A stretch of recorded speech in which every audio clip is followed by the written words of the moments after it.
आज़ादी के अमृत महोत्सव की श्रृंखला में आज जन्म दिवस है सच्चिदानंद हीरानंद वात्सायन, जिन्हें हम अज्ञेय जी के नाम से जानते हैं।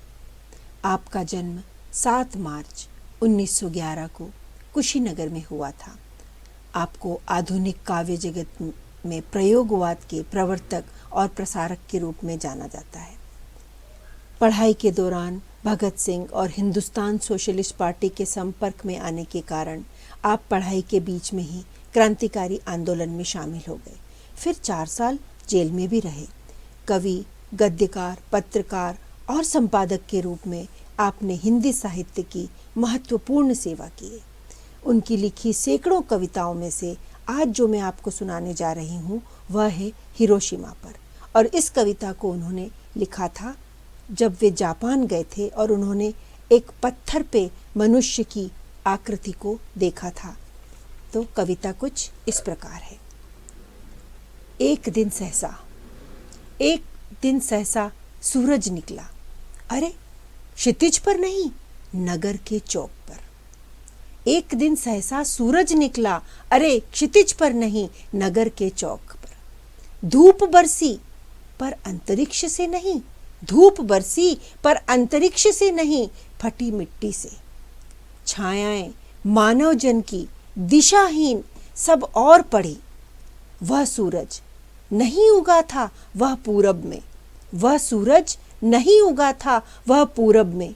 वह बरसा सहसा बीचों बीच नगर के, वह बरसा सहसा बीचों बीच नगर के। काल सूर्य के रथ के पहियों के जो के अरे टूटकर बिखर गए हो 10 दिशा में। कुछ क्षण का वह उदय अस्त, कुछ क्षण का वह उदय अस्त। केवल एक प्रज्वलित क्षण की दृश्य सोख लेने वाली दोपहरी। केवल एक प्रज्वलित क्षण की दृश्य सोख लेने वाली दोपहरी। फिर छायाएं मानव जन की, फिर छायाएं मानव जन की नहीं मिटी लंबी होकर। मानव ही सब भाप हो गए। छायाएं तो उसकी लिखी हैं झुलसे हुए पत्थरों पर। छायाएं तो उसकी लिखी हैं झुलसे हुए पत्थरों पर, उजड़ी सड़कों की गज पर।